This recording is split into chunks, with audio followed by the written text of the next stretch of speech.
winner. And you drove one of my cars back, and that car drove. Well, let's pray.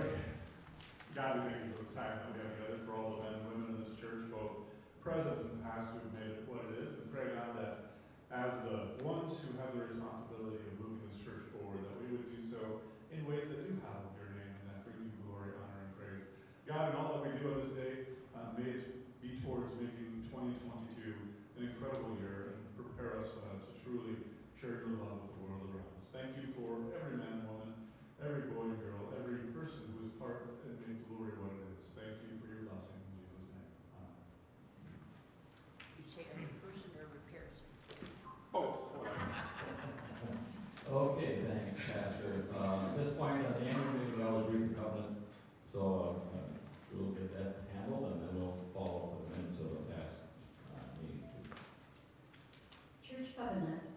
Having been led by the Spirit of God to receive Jesus Christ as our Savior and Lord, and on the profession of our faith, having been baptized in the name of the Father, and the Son, and of the Holy Spirit, we do now in the presence of God, angels in this assembly, most joyfully and solemnly enter into covenant with one another, as one body in Christ. We engage, therefore, by the aid of the Holy Spirit, to walk together in Christian love, to strive for the advancement of this church in knowledge, holiness, and comfort, to promote its prosperity and spirituality, to sustain its worship, ordinances, discipline, and doctrine, to give it a sacred prominence over all institutions of human origin, to contribute cheerfully and regularly to the support of the ministry, the expenses of the church, the relief of the poor, and the spread of the gospel through all nations.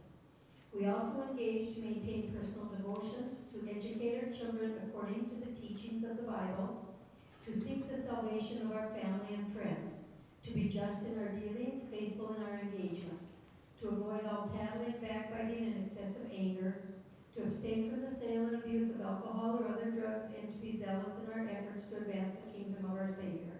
When we move from this place, we will, as soon as possible, unite with some other church where we can carry out the spirit of this covenant and the principles of God's word.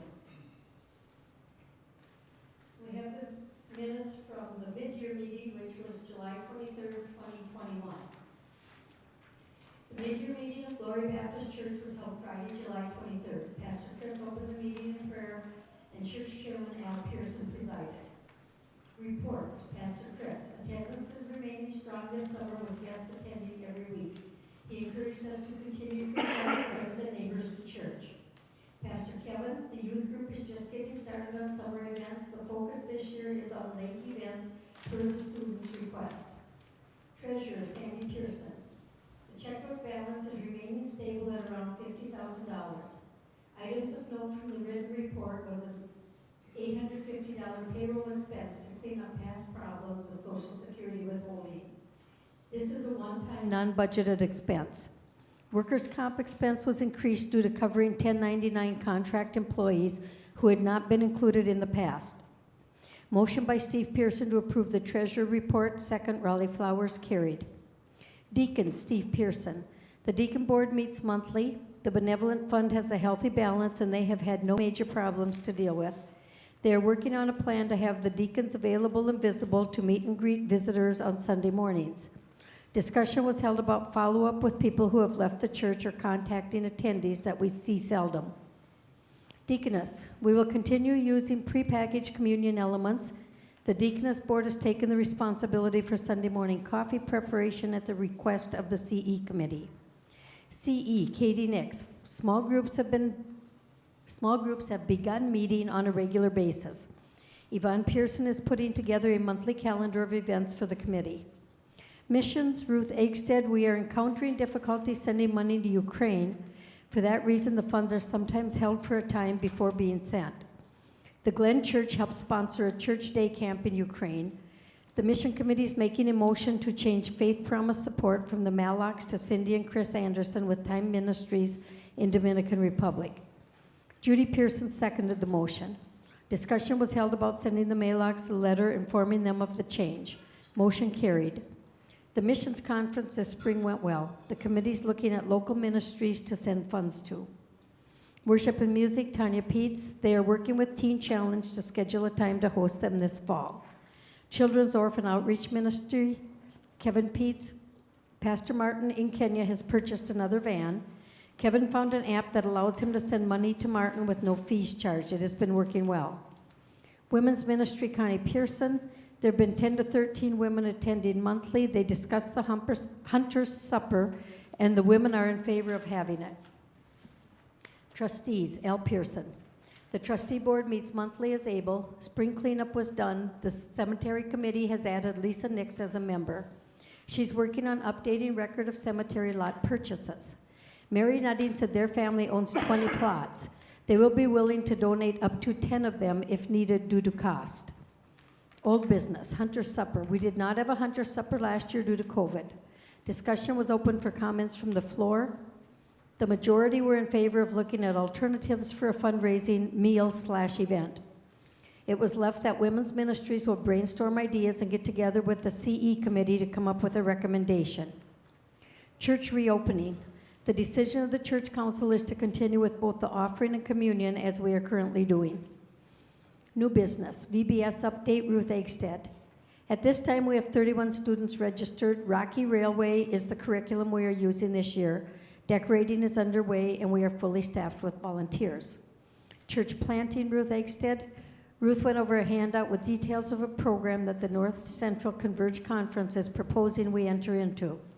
It involves putting money in escrow through the conference and partnering with them to initiate a church plant. Risk Control Sexual Abuse Safety Team, Matt Nix. Matt presented a handout that detailed discussion that's being held around protecting our church children from sexual abuse.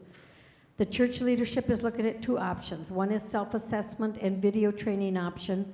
The other is in-person training and assessment of our facility by an outside company. The church council is leaning toward the in-person training, even though it is more cost, feeling that would result in a stronger program. Nominating Committee, Yvonne Pearson, Matt Nix, and Mary Nutting volunteered to be on for the 2021 Nominating Committee. L. Pearson made motion to adjourn, Steve Pearson second, respectfully submitted, myself. Okay, any questions about the minutes of the mid-year meeting? If not, can I get a motion to accept the minutes as presented? Sure. Yvonne, second on that? Second. Sandy? All in favor say aye. Aye. Okay, the agenda, you should have an agenda in front of you. Is there any additions or corrections to the agenda that you can see or would like to add at this point? I kind of follow past meetings and, listen to a few people and kind of fill in the best I can, but, it's possible there's something here that you want to talk about that I don't have on the agenda. If not, can I get a motion to accept the agenda as presented? I make that motion. Artis, get a second on that? I'll second. Mary? All in favor say aye. All right. Now we're going to go into the booklet. We'll go through this, and I think you've all probably been through this many times, so this is not a new deal. But the annual meeting, everybody has a written report. You obviously haven't had a chance to read a lot of it. You probably scanned it a little bit. And typically what I do is we just page through it. We don't read anything, but we just page through it, and then I ask whoever's reported, is there any clarification or anything you'd like to add or say about it? And if not, we just move to the next report. And we don't want to scan through it super fast, but on the other hand, it is a report and it's just something. There's a lot of reading here, and we don't expect to do it all at this moment. So we'll start with the pastor's report. As you can see, Pastor Chris has got his report there, and if you've got any comments, Chris, or any changes, improvements you want to make. Despite what Al says, there will be a test on mine later, Okay. so make sure you read it in full. And if you don't know the answer, just say Jesus. That's what I got on the sermon. Amen. Preach. Artis has a question. Artis. I appreciate Pastor putting in these weddings and funerals and stuff. Yeah. Yeah, it's kind of, you reflect back on the year and you realize, wow, there's more than you sometimes realize it. Yeah.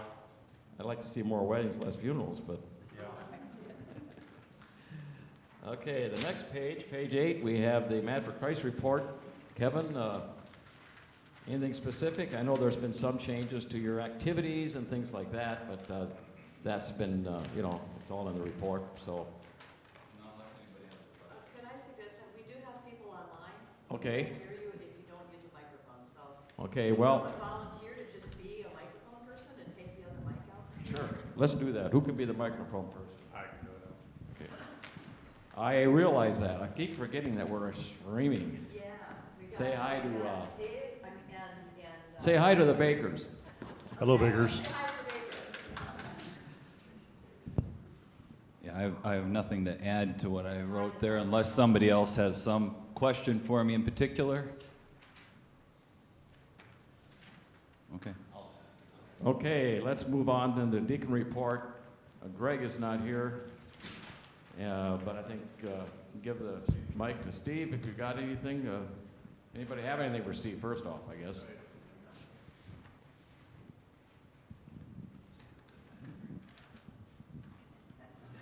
Well, if anybody has a question, I'd be glad to talk about it. But again, you know, as the report says, they do meet monthly, and as mentioned, they'll be giving out more than $5,300 this year.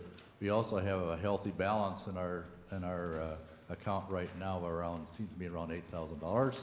So again, it's been good that way. If you know of people that need help, and I know that just recently we spent over $700 filling a fuel oil tank up here for one of our neighbors, and whose kids come here to Kids Club. So the other thing is that we are looking. We noticed that just as our whole church constitution, that we are limited on who we can fill in various positions because of their membership status or not being a member. So we have taken it on ourselves to look at that a little bit further and see if there's a better way to somehow include more people in various positions. But anyway, that's just an ongoing, it's barely started, so that's something we'll be looking at throughout this coming year. Okay, very good. Deaconesses, who's the chair? I don't remember. Lila? Lila? Yeah, but she's not here. I don't see Lila here. That looks fine. Okay. The deaconesses say it looks fine. If anybody got any questions for the deaconesses, speak now. Trustee report, that's me. A lot of writing down there, but it's all details. We did have, I will say we did have more facility issues in the last 12 months than we typically do. We always have surprises, but we had a few more surprises this year. And some of those get, you know, not ridiculously costly, but all of a sudden you got an $800 bill to fix an elevator or $1,000 to fix a sewer, or, you know, things like that that popped up that were not budgeted, and that's okay. You know, we do the best we can with budgets, and but nothing catastrophic, but there's always things going on, I guess. Never ending, so. CE. Katie, this is a very busy board. I think the main thing I want to add is just how thankful we are for all the volunteers that we've had this year. It's just a huge amount, partly with like VBS and the way that people have given their time and abilities, and then some people even trying new things that they didn't know they could do or haven't done before. I don't know if Richard's done Kidman kind of stuff before, but he's been really excellent addition to the Kidman team this year, and I just want to thank everyone who's been such a excellent volunteer, and also then just encourage people that even in little things, if there's like one date you could help, or because we do sometimes need more volunteers because people are gone or whatever with our mobility of people going south or changing population and stuff. So, and then Yvonne and Vicky and Mary have really cleaned out and organized the closets to make them more functional. So it's been really the closets we use. And our next project is trying to get the ball pit in the gym cleaned up, so it's more functional. That wasn't added in my report, so. Okay, BBS, Ruth, have you got any specifics or just what we see?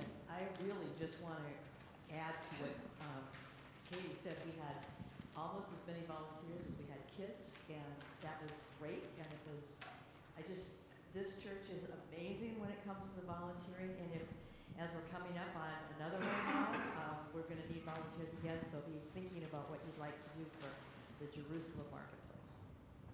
Okay, good. Thank you, Ruth. Corresponding dates, Ruth? Ruth? The normal last full weekend in July. That mic's Last not, full weekend of what? July. July. Your mic's not coming through the house. Isn't it? No. Well, that's weird. It's on. Okay. Well, now is it? Yes. Oh, sorry. Missions Committee. I believe it's turned on. Because I couldn't remember, when I wrote the report, I couldn't remember what the other ministry we helped with was. And that was a bad thing to forget because it was Jericho Road with backpacks. And we were able to supply, I think it was close to 50 backpacks. Wow. So very much well received. We were there and helped us to distribute them. The kids were excited to see what was inside. We had supplies that went inside, and we also had gift cards for the kids to go to Target and pick out the supplies that they specifically needed. And so that was really a fun day, and we had several of us go. So. Okay. So the Mission Committee, anything there that anybody has any questions about? What's that? Is Jackie the chairperson? No, Ruth is. Ruth is. Is there anything on the Mission? If not, Sandy? Well, page 24, there is kind of a spreadsheet of Yeah. You can swing over to page Oh, a 24. faith promise.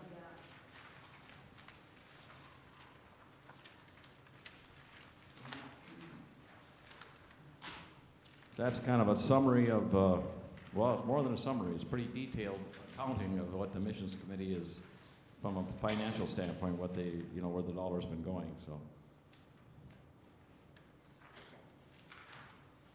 All right.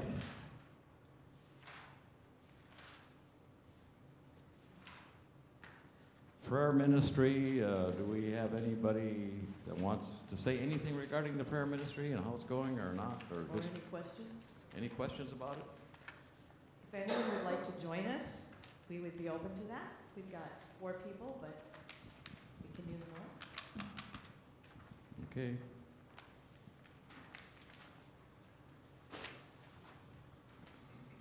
Boom. Children and Orphanage Outreach. Kevin, have you got anything to add to what you've got written here or not? You and Tanya, I guess. And worship and music. Jack? All right. You can read all these details at your leisure while you're watching your favorite team lose football today. Oh, by the way, I was glad to see the Packers lost last night. I was so happy. I don't care who won.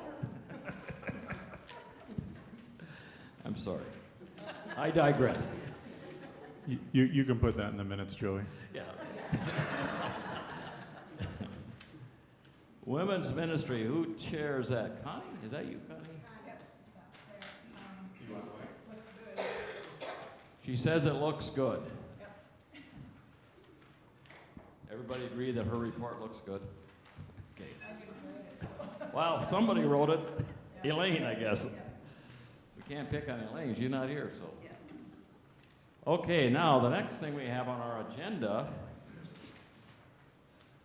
is, let's see here. Where's my, oh, the bell is farther down here. Yeah. All right, yeah, now we go into old business. And just kind of an update on the outdoor rec project. As you can see, the building got built, the structure's up. And there's some dollars here you'll see farther back where we're at financially in that whole project, because that's kind of one of those special projects that we, gift money goes toward. The next step in that project is to concrete the ground underneath it and do some trimming and detailing of the structure and get the picnic tables in there, fire pit, things like that. And then we'd like to keep moving forward. I don't think this project ends. This project should keep going because, you know, it started out as a rec area more so than a picnic area, and it's kind of moved this direction because I think we knew how to do this easier. But, you know, there still is a need to enhance and improve that rec area, the playground area as we call it. And there's been monies that keep coming in for this whole project. I know there's over $5,000 in it already, and we've spent about $6,500 on the project. So it's, you know, it's one of those things, people want to see this thing continue, and they want to see improvements and get some utilization. I know that Kevin has talked several times about he'd use it tomorrow if the fire pit part was going, not literally this year, winter, but it's kind of a good thing. So we're going to keep moving forward with that. So I just wanted to update you on that so you know that we aren't done, but we're making steady progress. The other old business that I've got here is Risk Management Safety Committee, and that was talked about in the mid-year business meeting, and we had discussions. We've had discussions in our council meetings, and we had our sheriff out here and gave a talk to a bunch of us regarding everything, kind of active shooter primarily, but kind of the risk management, whether it's active shooter or kind of some sort of abuse situation, they kind of there's some commonality to all of those things.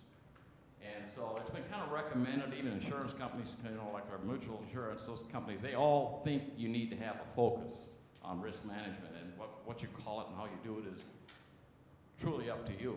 But we agreed at the last council meeting that the trustees would put together a summary or try to describe what a committee would be. And so I've done that. I didn't hand it out with everything else because I wanted to be able to, you know, just hand it out now so that you get a fresh look at it. But this is sort of an overview of what I think I'm calling it a safety committee, but you can call it whatever you want to call it, would be. And we're just going to let you look at that, review it, and, you know, we're not going to make any big decisions today. I'd love to think we could, but I'm sure that we're not quite ready for that. But so maybe Pastor could get these going, and it's just a summary. It's just my brainstorming, you know, is what it is, and listening to everybody talk in various meetings, and Sheriff Gaida and others. So I think it's a starting point. And if we don't have a focus, if we don't have a leader, if we don't have a concentrated commitment to it, nothing's going to happen. You know, it just won't. It's, you know, it needs to have a champion, and that's kind of what we're looking for at this point. But first, we have to agree that we even want to do it. If we want to create another committee, we don't have, you know, it's not in our Constitution, but, you know, we can tweak that. That's not an issue. The question is in our minds is this something that we should be pursuing? I think we've been talking about it off and on for almost a year now. So.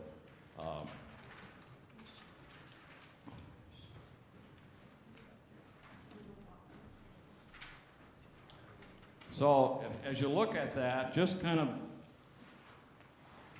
review it. And I think it's one of those things you need to think about. I think you need to take it home and look at it, study it, scratch it up, make changes, suggestions, delete the whole thing, whatever it is you think needs to be done. And then feed that information back through the church council.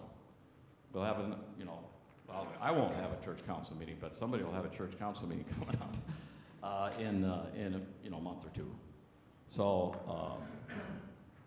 that's kind of what that's about. It's the other day we had another. I hate to bring these things up because it just doesn't feel good to talk about them, but there was a shooting in a synagogue. You know, it was in Texas, and there's been write-ups about all all these risks out there, and you know, and as Sheriff Gaida said, they're just looking for soft targets. I mean, you just need to do the simple things. We're not looking here to create, you know, a bureaucracy at all, but just do some obvious things. And so that's kind of what I think the reason for kind of starting this process. I thought put something down in writing is probably a good way to start that. Any feedback? Well, and I'll give you the mic back in a second. With that, we have done some things. We've made some changes, as we were talking with the ball pit a moment ago with Christian Ed, that falls within that.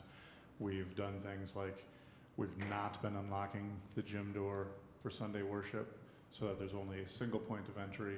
That came out of the meeting with the sheriff and some other things. So we don't have to go into all the details, and I don't know if that's what you were going to talk about, Matt, but there's a number of things that go with that, and then we'll continue, whether or not whatever happens with the committee, many of those things are still going to happen regardless. So it is something that we're constantly working on and improving to make this a safe place to be. That's what we want. So here you go, Matt. Just a question about developing a committee. Is that something the council can do? Use your mic more. Can the council set up the committee without a church business meeting? I think the council has to recommend it. I think that to actually set up a committee would require a motion, because it would actually be a tweak to the Constitution. We do have a provision for ad hoc committees. Yeah, we do have it, but I don't know that this would be an ad hoc. Because it might be an ongoing. This would be more of an ongoing committee. And as you look at the way I wrote it, and this is just my idea, I viewed this as a standing committee, not a, you don't get voted on it, you don't have a term. It's a standing committee that stands in until either they want to remove themselves or we want to remove them. Because this type of committee is a little unique in that somebody's going to develop some unique skills, knowledge, that is kind of behind the scenes. And that's not something you want to keep redoing every 2-3 years or whatever the timeline is. So that's why I wrote it out that way. But I think that it should go back to the council. The council should come up with, a version of this or their opinion of how it should be, and then bring it back to the church. And it should be something that we put on the agenda. We make a motion, we approve, and then we look for volunteers. Obviously, without that, nothing's going to happen. But I know that takes a long time, but you know what? We've been around here for 75 years. We've got patience. We're still trying to do the right thing, and if it takes time, it takes time, but let's do it the right way. So. Okay, any more comments about that? If not, we're going to move on to the kind of the blocking and tackling of the behind-scenes things going on here, and that has to do with the financial report. So let's swing over to the financial report on page 20, and give her the mic, though. She's my backup. As Pastor Chris mentioned, and he was kind of thanking Sandy for things in the background. Well, you know how we run our family? I'm the head of the house, and she's the neck. So I go wherever she turns me. So we kind of do the same thing with the financials. But anyhow, this is the reports for the last 12 months, and I'm going to just summarize, and there's a lot of data here, but you've looked at this report. Now, this is the second year of the same exact report. Actually, we had a mid-year one also. So you're going to get a little more familiar with it. It's very straightforward. It looks busy, but it is pretty straightforward.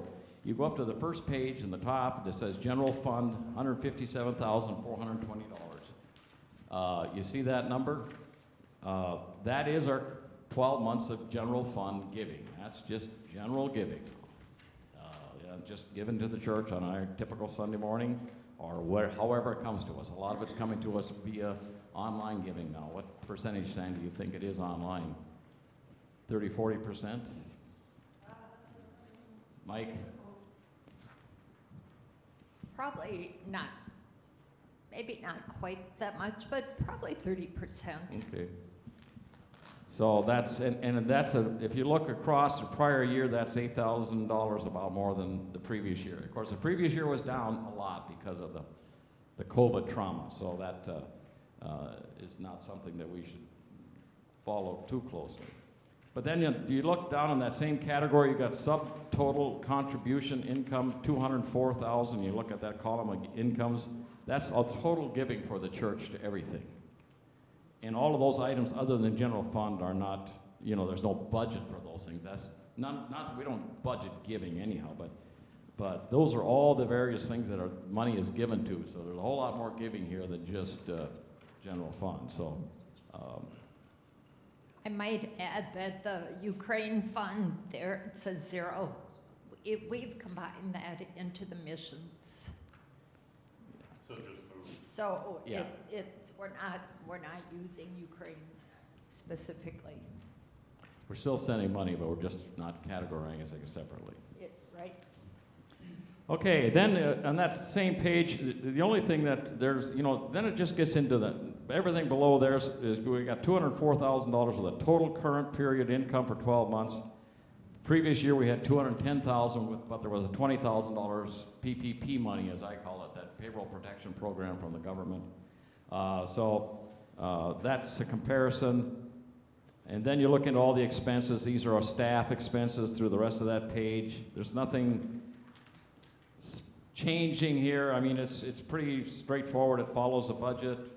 No real surprises. You go to the second page, page 21, top of the page, you'll see workman's comp, and Sandy made a comment about that in her treasury report. You'll see the second line down, it says workman's compensation, $2,190. That's because we now cover the lawn mowing service, the snow plowing service, and the cleaning people with our workman's comp, because that was not done in the past, and we were, as you read the rules, we probably should have been, but we just kind of didn't. But now we know, and our insurance company really, but we kind of have to go do an audit every year with that. So it isn't like we have a choice. And then we keep moving on down through expenses, just various expenses. Probably the buildings and grounds in the middle of the page is sort of relevant, fairly big area. And if you go down to maintenance improvement, about 3/4 of the way down, $5,458. That's kind of what I call the trustee budget.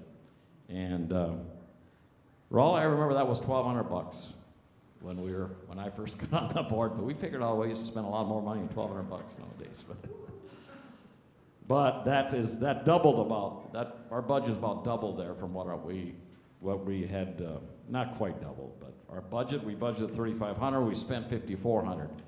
But that's because of our sewer situation, elevator expense, and then that stairway system out there that it didn't like it suddenly got worse. It was getting worse for a while, but we just couldn't stand to tolerate it any longer, so we had to step up and take care of that. And then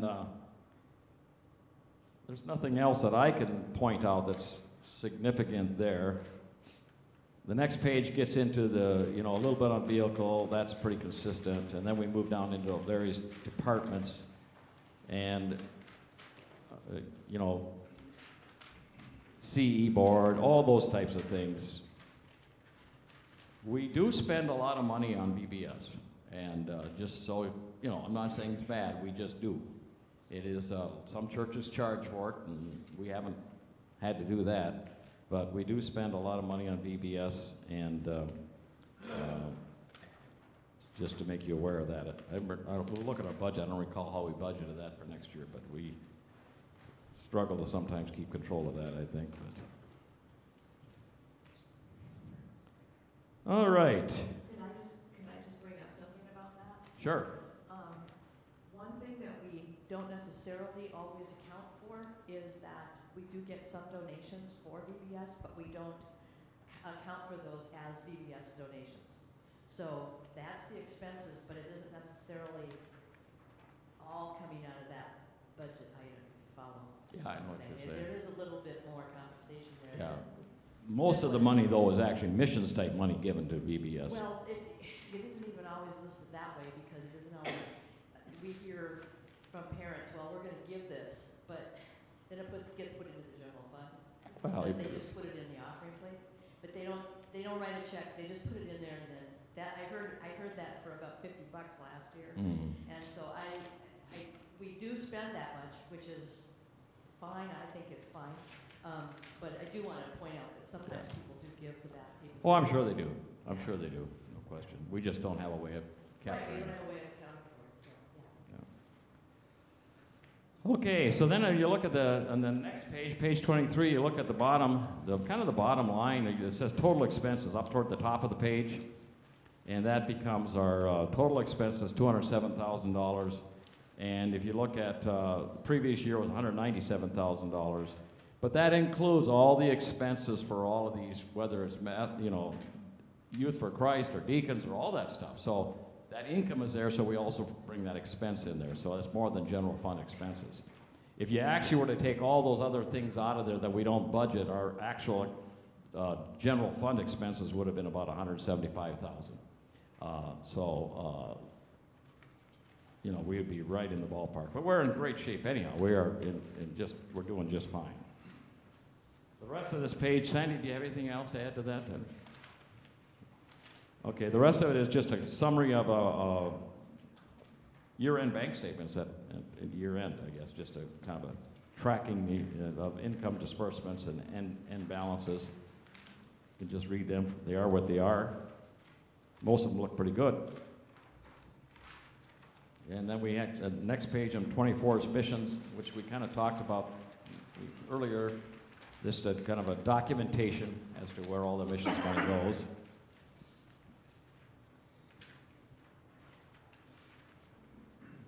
Page 25 is the budget for 2022.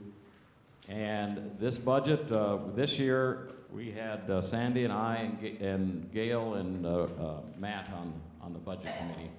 Our Constitution says 2 trustees are people appointed by the trustees, plus the treasurer, plus the financial secretary. We're getting better at it. It only took us a couple of hours to really put it together, and we've got consistent data, so it's working quite well. So our budget, if you just want to flip over to the back page, page 27 actually, you'll see our budget for 2022 is $175,160. And I think our budget was, previous year was close to the same thing. So that is our 2022 budget. General line budget expenses. Al, Yes. because we had such a variation, why is VBS, I thought it was supposed to be 2,500, and it's 2,000 for next year? Why can't that be upped as long as we're already $1,100 over? Is there a reason that you didn't increase it? Because we look at trends. Part of it is we look at the trends, and Sandy can answer it probably more detailed. But we do look at not just last year. Go ahead, Sandy. Yeah, we had a worksheet that went back like 3 years. And we just tend to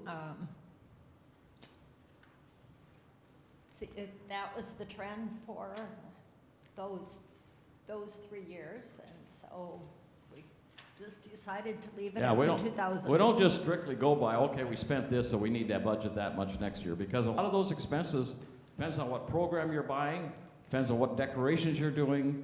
We spend a lot of money on decorations this year. Not saying it's bad, I'm just saying we spent a lot of money. Some years it doesn't go that way. So this is the highest we ever saw, and I don't know if we wanted to say that's the standard.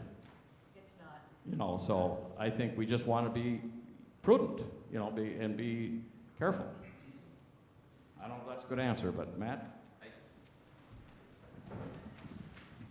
Just roughly remembering the 2 previous years, I think we were at 1,500 and 1,700, so we're quite a bit below 2,000, so we felt like the 2,000 would be probably okay for another year. And you know what?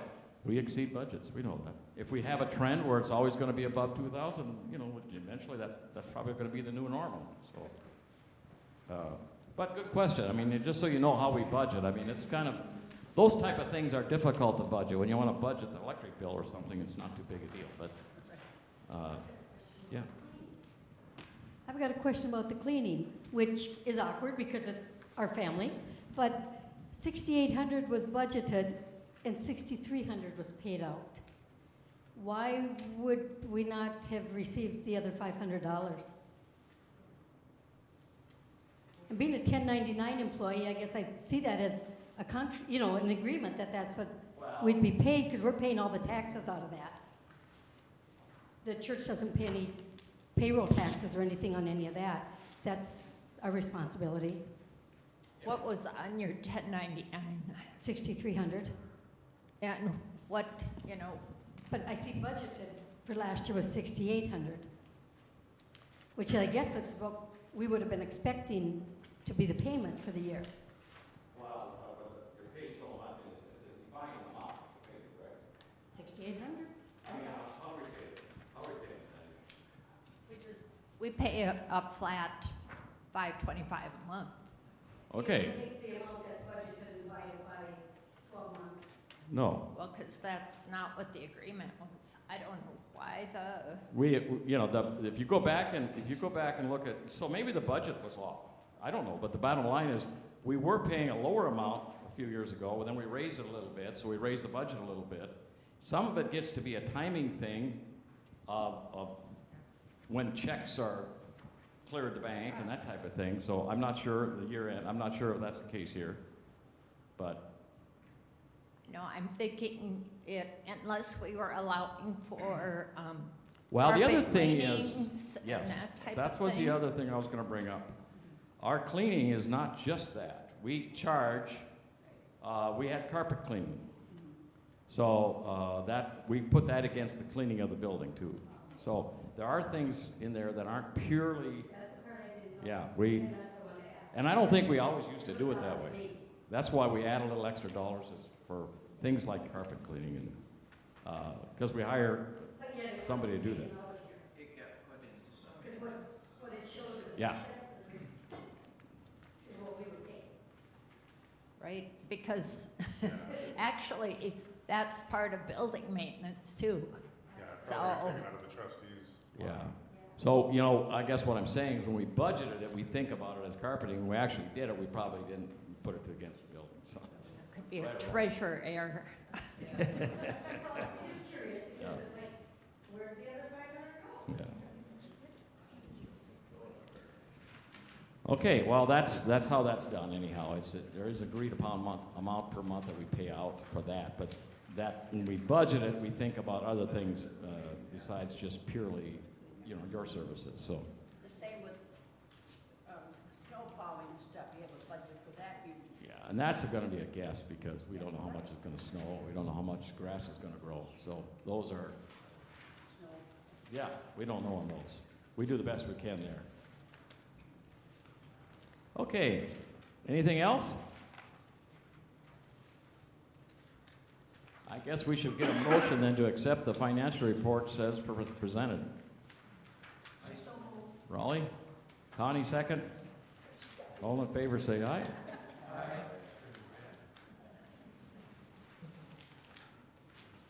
All right. Now we are, we're on the budget. We didn't get a motion on the budget yet, did we?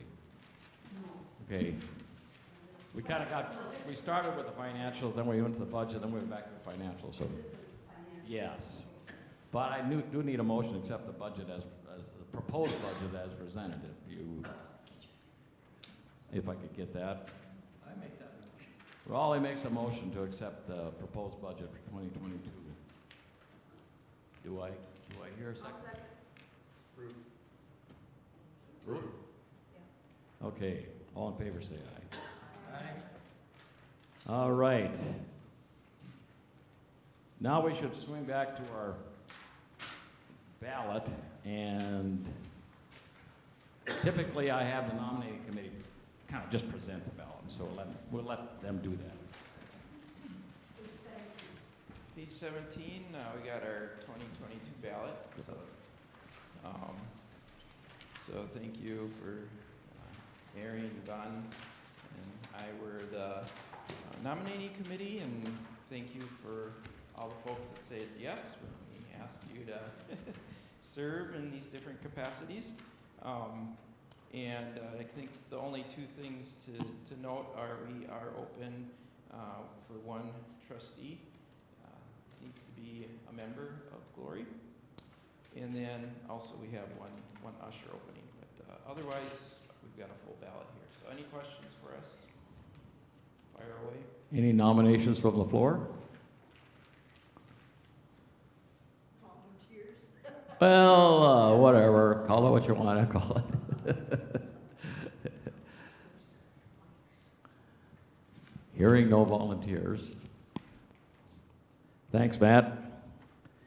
Okay, can I get a motion to accept the ballot as presented?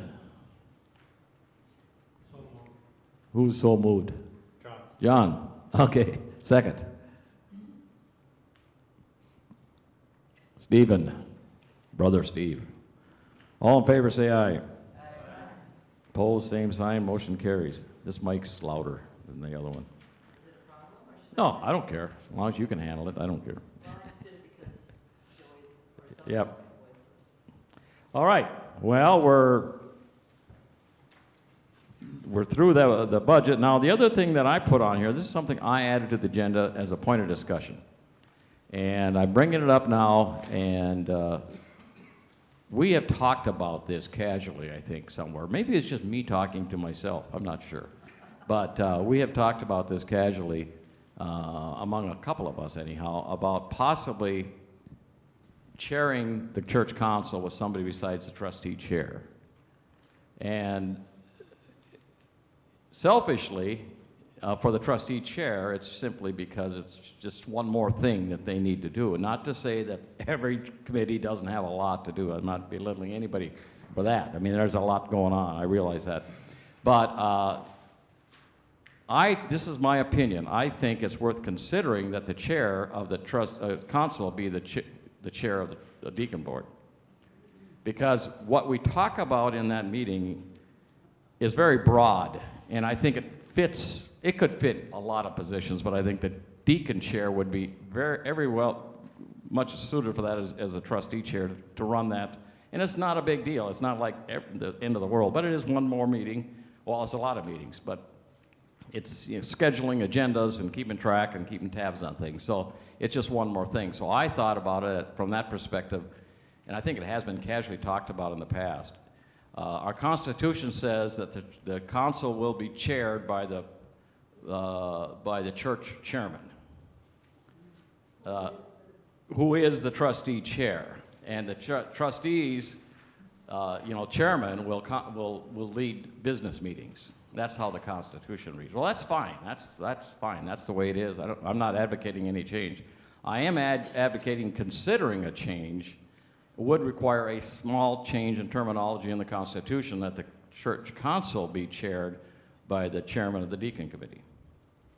Would it have to be a member of another committee, or could it just be someone of our membership? I think would have to be full membership, but. Well, it could be a chair. Somebody who has been on a committee but has decided that they don't want to be, AKA maybe Mr. Alpers, or someone. I mean, does it have to be someone? I mean, that's asking.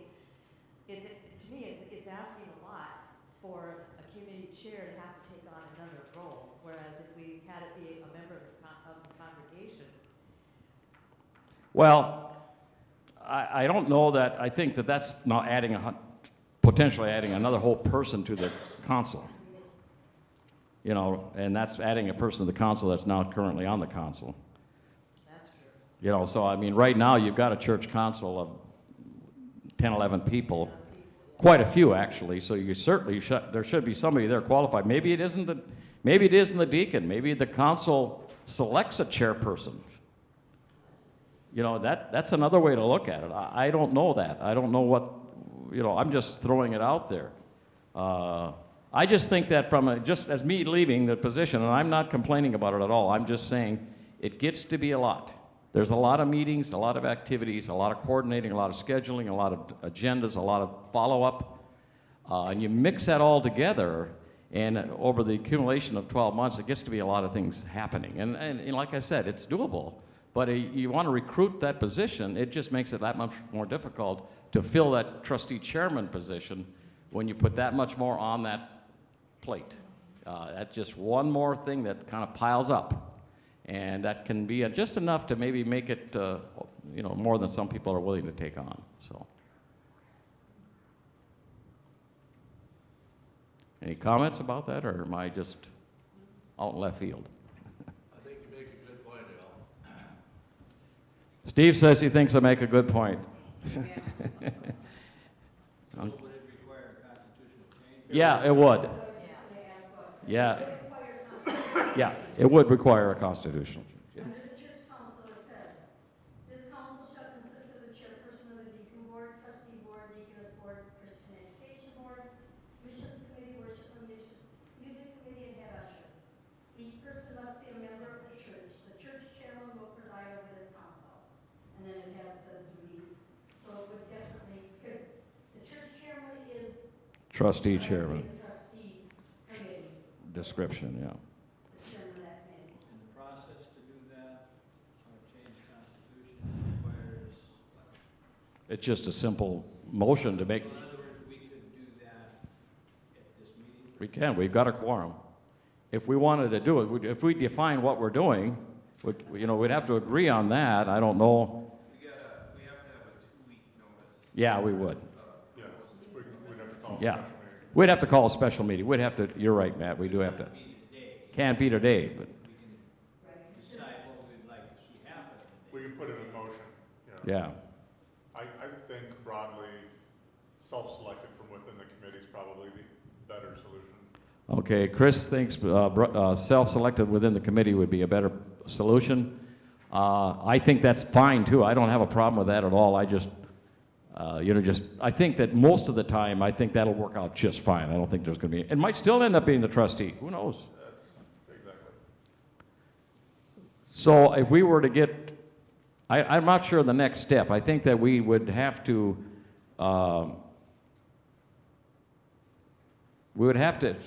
communicate this proposed change to the Constitution. Regular services within 4 weeks preceding the meeting. Okay. Have a special meeting After, to vote on. yes, but we would just put it in the bulletin and just make note of it so it's communicated. There's some mailing that needs to be done to those that aren't here or aren't always here. Maybe that's okay too, but we would just put something in the bulletin to get that 2 weeks, 2 Sundays, and then we'd set up a special meeting. It could be in April. I mean, there's no, but we don't have to wait till June either. So if that's what we want to do, then I think the agreement is that we would do something where the church council chair will be somebody selected within the council by the council. And then you can select that every year if you want. In fact, that would be a good idea to do it every year. I think we can make that a motion now to We- do this. To do it, to do that part, so what it is. So that's in the minutes that we are planning to do this. We can't actually enact it until we change the Constitution. That's where the special meeting comes in, I'm sure. Matt? Make sure that's on there. Yeah, it should be. Oh, I was just going to propose a motion that we task the church council to create the precise language for the amendment change to the council chair position. Okay, that I kind of like too, because they're the ones affected. And I think that makes sense. I think we could do it here as a group, but there's some council members aren't here. So I think to get every council member, input, it would probably be better to get it out of the council. So, at this point, then, that's what let's propose that. We'll propose that the church council define this and get it prepared to present to the church.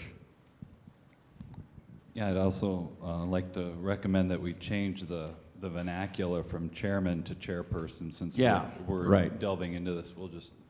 I think that we did a lot of that in the constitutional changes, but that might be one we didn't a couple of years ago, but obviously we should do that. Absolutely. 'Cause this chairperson might not be a man. That'd be great. So do we have two motions at the table right now? No, we don't. Well, see, he didn't make a motion. He proposed it when he could make a motion. Matt, are you making a motion? That the church council? Okay, so Matt made a motion that church council define how this church council chair position is filled and develop the language that would be put into the Constitution. Jack seconds it. We all are in favor, I think. Aye? Aye. And then we'll call a special meeting once that's been publicized for a couple of, you oppose? Oppose? Well, I don't want to hear about it. You've run meetings, Steve. All nominations cease. Okay. Well, it's a complicated little thing, but we got through it. Church bus utilization, I threw that out there because Kevin's probably got the answers that we not want to understand, but it's not just, it's a church bus. So I want to understand what we do and what we don't do with that church bus. Obviously, with this COVID thing, it threw everything into a tailspin. And if we're okay with what's going on now and getting minimum utilization, that's okay with me. That's fine. It's just that we're not getting much utilization out of that bus. And it's not costing us a lot of money because it's not being utilized. But that's sort of, it is being utilized, but I'm not saying on a routine basis. So any thoughts about the bus? Do we do something different? Do we continue doing the same?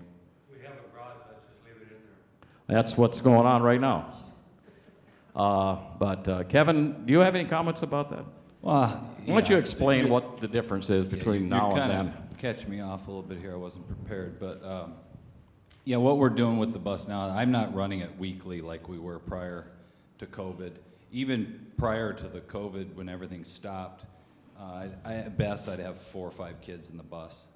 It doesn't make sense to me to run that large bus down the highways on icy roads to pick up 4 or 5 kids. It just doesn't. I don't like driving it. It doesn't drive well. I mean, it's mechanically sound, but it's a heavy, large bus going down an icy road.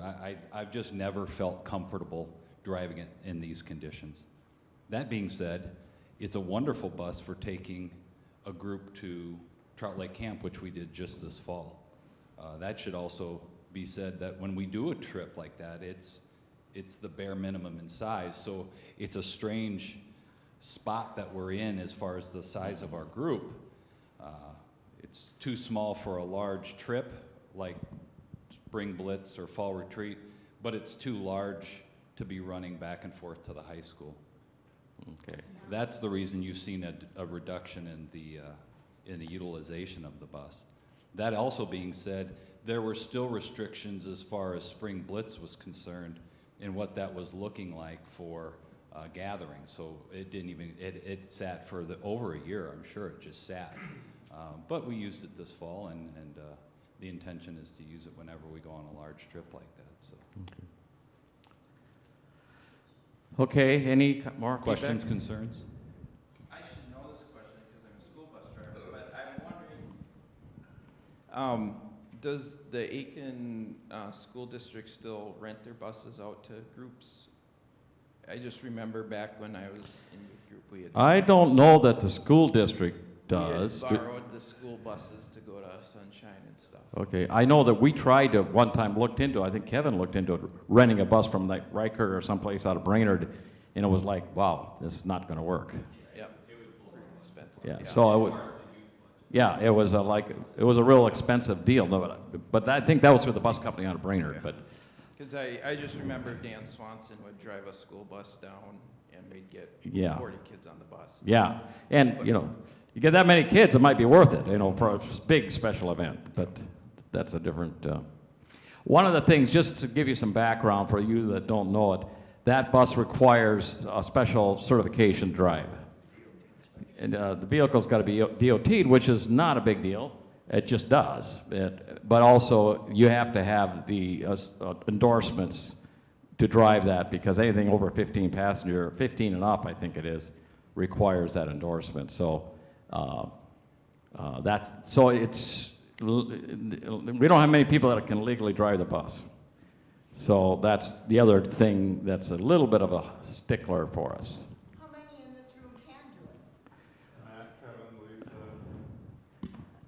it? Matt, Kevin, Lisa, I think Dan is still certified. Oh, Dan McGuire, I'm sure can. I don't think Dan Swanson, I'm not sure that he is anymore. He doesn't have a passenger endorsement. Yeah, I don't think he does either. Andrew Ferguson is licensed. Yeah, so yeah, he would be too probably. But you have to have a passenger endorsement. It isn't just, CDL. Do we Class have a- B. Do we have a list of those in the office? I don't know if we got a formal list. Not all of us are on insurance. Well, that's the other thing. Well, that's what it. We do have a list with insurance company. Well, the thing is like the mission committee would like to float a trip to feed my starving children. Okay, fine. Now, who can drive the bus? You know, that's one of our questions. And so we would really appreciate it if we could get a list that would say, Well, I can't. that, it's not a very big list, so we, Well, but I can't even start to plan anything because if we don't have the bus, we can take individual. You see what I'm saying? It's in the planning stages that we kind of need to know. yeah. Well, I think there's that we know of. I mean, we can do that. We'll formalize the bus driver list, but to do that, we need to talk to people that just because they're certified doesn't mean they're willing. Right. And the other thing is that doesn't mean our insurance company has endorsed it. So, and that shouldn't be a big deal, but stupid insurance companies are insurance companies. So, but we can do that. We can do a little bit of legwork on that. But that's the only reason I brought this up is that exact discussion that you're having. Because if you had a smaller bus that was 12-passenger van, anybody with a valid driver's license could drive it. Now, a lot of insurance companies don't like those vans either because that's why anybody can drive it. And a van with 12 people handles a whole lot different than a little minivan with 4 people in it. So if you ever hear about bad accidents on church buses, and there's been some terrible ones, it's almost always one of them 12-passenger extended vans full of people. It's not what we got out here. Those are stable, they got suspension, they got brakes, but not good on ice. Anyhow, I think that I just wanted to get this out, have this discussion because it's in the back of my mind. It's out there. I'm monkeying around with that bus and, you know, that kind of thing. And I know that it's something that should be, we have some dialogue with. So we'll try and improve what we can regarding the driver list. Katie? Could the trustees or whoever's in charge of that do a cost analysis? Like the inspections and insurance and maintenance compared to a bus rental or like the passenger van rentals, or maybe even just like a 12-passenger plus special occasion bus rentals or something, like just a cost analysis, just to see if we can. I mean, right in our financial statements, we got exactly what our bus costs in all those categories. Yeah. It's about $1,000 a year. And that's not counting gas. But we don't know rental costs. We don't know If rental it would costs, but be- when we did look at it, it was, I don't know, it was, Okay. I mean, it's hard to know, but it's going to be several $100s per You know, guy. it was several $1,000s for a bus rental Bigger through bus. one of the bus lines. It was, and I'll misquote it, it was in the neighborhood of $3,500. It was more than I spend food, lodging, tuition for each student. It exceeded that, and it just became, and I think it was some mind-boggling amount per day. Did that Then include you a have to- driver? Did they have to? Pardon me? They had to have the driver, I suppose, huh? You have to have the driver, then you have to supply room to the driver with nobody else in the room. It just blew the budget out of the water. Yeah, I so, know. We you know, looked. and that was years ago, Katie. I haven't checked. That it. isn't to say you can't rent 2 small passenger vans, just from a enterprise rental or something. It certainly doesn't. But then, like you spoke about, how those things become horribly unstable once you add 13 kids in there. When we had one, that was my least favorite thing to drive because Wow. it handles one way empty. Then once you load it down, it's like a squishy trailer. It's a bad deal. Rear loaded trailer. And that one was a wreck, anyhow. Yeah, so anyway. Okay, well, I don't think there's a lot here to act on other than we'll try and enhance the driver's list. And if we do get an enhanced list and we talk to those people that could drive, if they on occasion would be willing to, it's a volunteer thing. If that's the case, we could always then submit that to the insurance company and formalize it, I guess. I'm going to dwell on this topic. Tanya just texted me. She's watching this meeting from home. And she said she did just recently try to rent a bus from Aiken to Baxter and back for an event at Riverwood. And that was $2,000 just for one evening. So gives you an idea. They don't rent them lightly. So. No, it's not It's not economy rental places, so. One final little nitty-gritty thing here, and if you ever want to ask for unity and compassion, and this is such a nitpicky thing, but there's a lot of storage needs and there's a lot of storage wants. We got to figure out what's needed and what's wanted. And as I depart from this board, I encourage everyone to figure out how best to handle that process. We've got a lot of areas.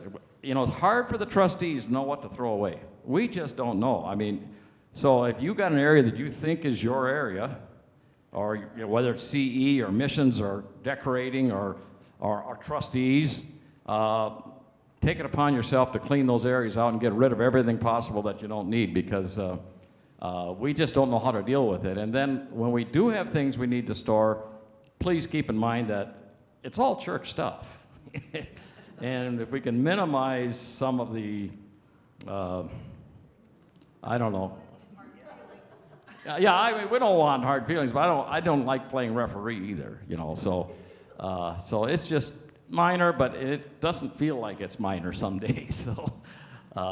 So take it upon yourself to review those areas that you feel that you have some responsibility for, and if you end up with extra space, let somebody else use it, please. Well, the garage is, yeah. Dumpster will take care of that. What is the plans for the old garage? Obviously, it's a junk pile right now. It's a total disaster. Most of it's just junk.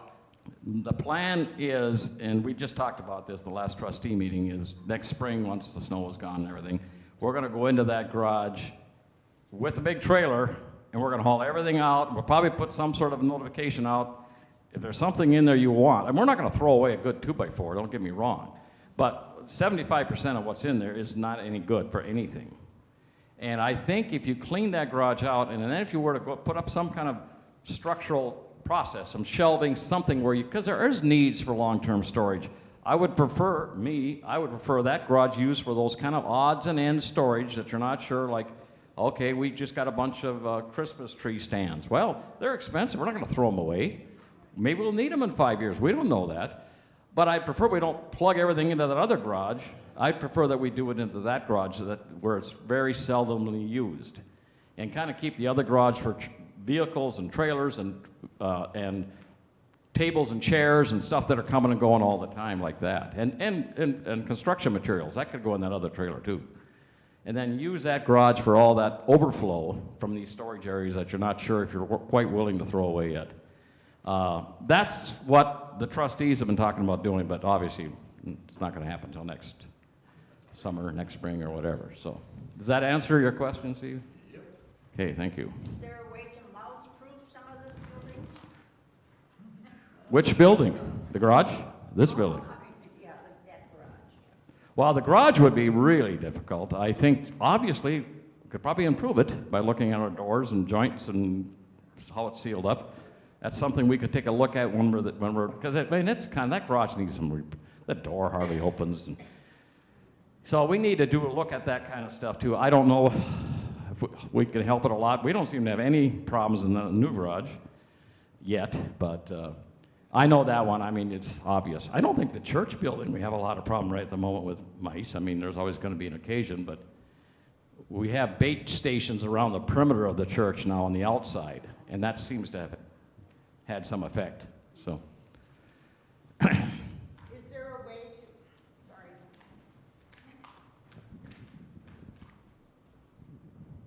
If there were shelving or dividers or something like that.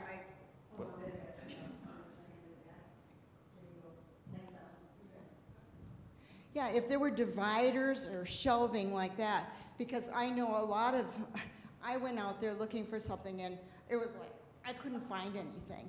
And a lot of it came back probably from VBS afterwards. And it just got hauled in from another church, just dumped, and then left. And if there were an area so that you could put standing things, because those units that we use up on the platform for VBS, you need to have them standing. And we use them over and over again. And that's part of, isn't that right, Ruth? We do use them over and over again, although this year maybe not, we'll see. It's a different setup this year. But yeah, I think we would agree that if there were shell-made, Well, the organization would be much easier. that is the intent. I mean, that is the intent. We're not, the intent isn't just to have an empty garage and just throw stuff in. That's what we're doing now.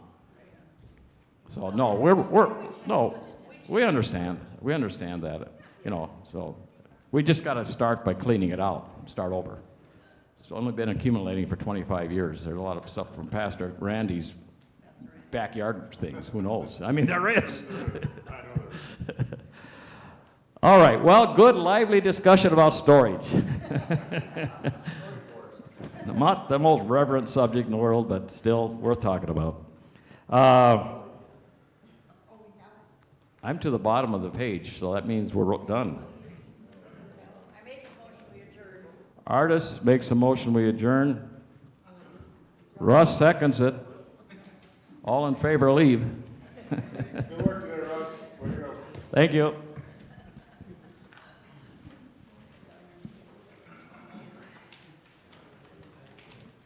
Sat too long, we can't show it. Gotta go watch Brady now. Yeah.